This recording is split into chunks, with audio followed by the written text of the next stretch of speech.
part des écoles privées catholiques et demande à tous les acteurs de privilégier le dialogue pour trouver les meilleurs moyens d'appliquer la volonté souveraine de l'État du Sénégal visant à offrir à tous ses enfants les mêmes chances de réussite dans toutes les écoles soumises aux lois et règlements en vigueur dans le pays.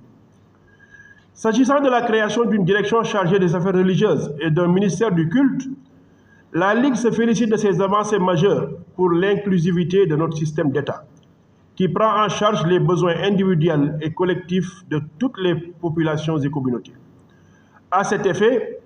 la Ligue travaille sur un document d'étude de la formalisation des relations entre l'État et les instances religieuses, regroupant plusieurs sous-thématiques qu'elle compte finaliser et transmettre aux autorités en tant que contribution à cette volonté de corriger une injustice de plus de 3 siècles. La Ligue se réjouit de la tenue des assises de la justice, avec la participation de tous les acteurs concernés, et magnifie la contribution scientifique des religieux, et recommande que toutes les observations formulées par les différents participants soient prises en compte dans les conclusions finales du dialogue. À cet effet, la Ligue, en consignature avec And Samm Jikko Yi et l'association Ndeyu Askan Wi, a rédigé un mémorandum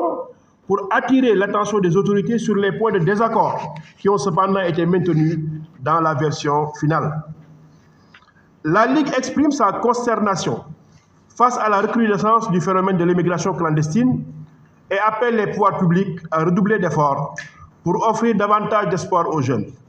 Elle invite ces derniers à faire preuve de patience et aux adultes à encourager les jeunes à explorer des perspectives locales afin d'éviter de risquer leur vie dans les périls de l'immigration clandestine. La Ligue se félicite également de l'organisation des rencontres inclusives sur le projet de statut des Dara et demande à l'État, au vu des résultats consensuels obtenus lors de l'atelier des 19 et 20 juillet à Saly, de partager ces résultats avec les autorités religieuses du pays qui étaient toutes représentées et d'adopter dans les meilleurs délais cette loi qui pourra contribuer. Sur le plan international, le Conseil consultatif de la Ligue a adopté à l'unanimité une motion spéciale de soutien au peuple palestinien martyr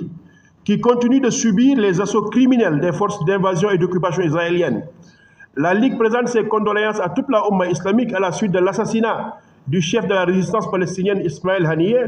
et dénonce la politique de 2 poids, 2 mesures adoptée par la communauté internationale face à ce génocide, l'un des plus atroces.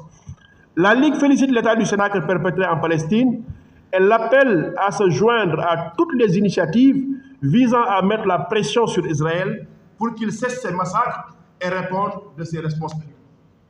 Enfin, le Conseil consultatif de la Ligue des imams et prédicateurs du Sénégal prie Allah subhanahu wa ta'ala de veiller sur le Sénégal, de préserver sa paix et sa stabilité, ainsi